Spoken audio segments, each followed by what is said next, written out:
Duke is an old engine who worked on the old Mid-Sodor Railway with Peter Sam and Sir Handel, who used to go by Stuart and Falcon.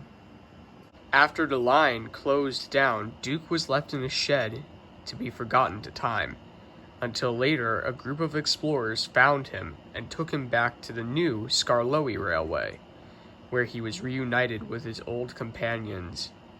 One day, Duke was in the shed with Peter, Sam, and Sir Handel. He was talking to them about the new autumn preparations. "Well, boys," said Duke, "autumn's coming around. Soon it'll be time for us to start celebrating Halloween." Peter Sam was excited. "Wow, I can't wait to get to work for Halloween," he said. "It's going to be so much fun." Sir Handel groaned. "That means we'll have to do extra work," he said grumpily. Now, Falcon," said Duke. "Work hard and work happy. That would never suit his grace."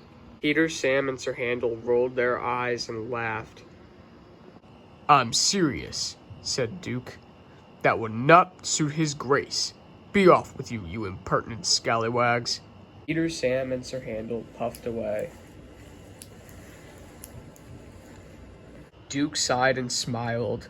He looked to his right and saw Duncan shunting some trucks recklessly.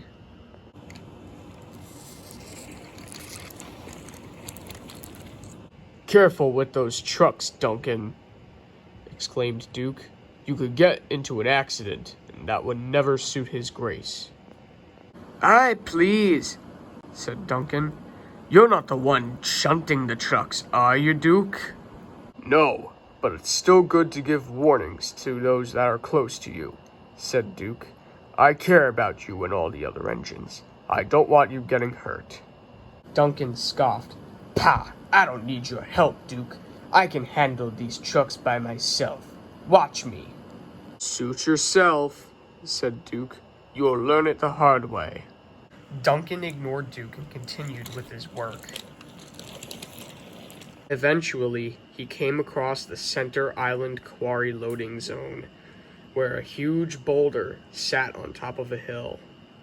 But it had been so long since the boulder was let loose, and Duncan didn't care about what it did this time. He just wanted to get his work done.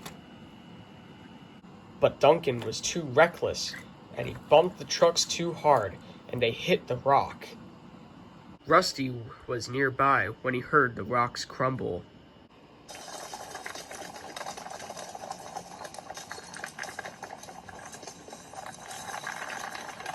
"Duncan, get out of there, now!"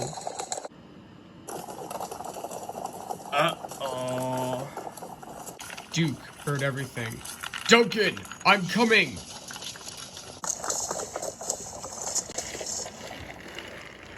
Duncan didn't stick around for too much longer, and he ran down the hill. Meanwhile, Skarloey was taking some passengers.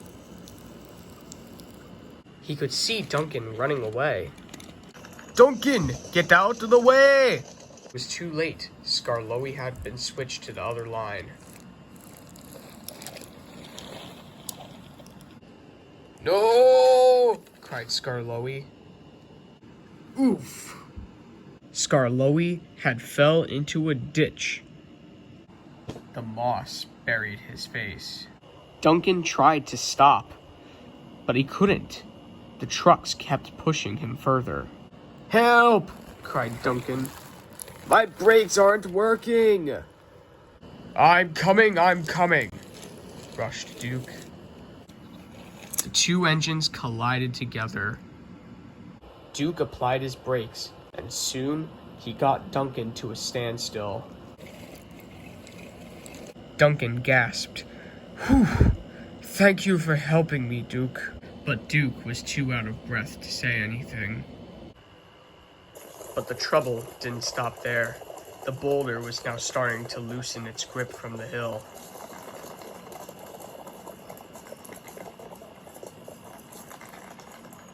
"Quick," said Duke. "Uncouple from the trucks." "Why?" asked Duncan. "Don't ask, just do it." So Duncan did.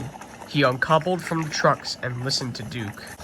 truck should stop the boulder. Now let's go.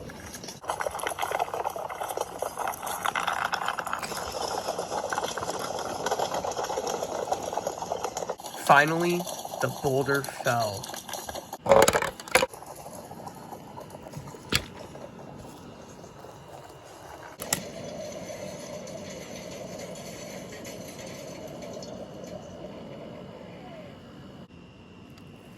Duke brought Duncan back to safety.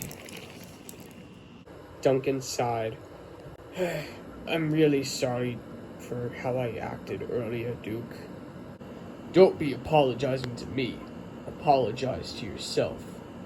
You caused this yourself. And now look what you've done. Duncan felt very sheepish. Later that day, Sir Topham Hatt spoke severely to Duncan. Duncan, I don't tolerate this kind of behavior on my railway, said Sir Topham Hatt. You could have caused a serious accident. But, luckily for you, Duke was here to save you. And thanks to his bravery, the boulder couldn't do any future damage. Yes, sir. Sorry, sir, quivered Duncan in a low voice. Now, I want to reward you for your bravery, Duke, said Sir Topham Hatt. Tomorrow, you will be going on a tour of the rest of the island of Sodor. It's a prize I've been meaning to give out to engines who have done one of the most brave things. And I know that sometimes it could get boring being, well, clustered on the narrow gauge line. So it'll be a chance to see the entirety of the island. What do you say? Oh, yes, sir. Please, sir, smiled Duke. He was very excited. Good. James will take you around the island. And Sir Topham Hatt walked away.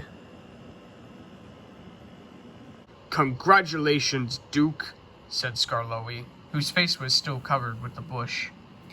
I want you to tell us everything on your journey, he said. I will, said Duke.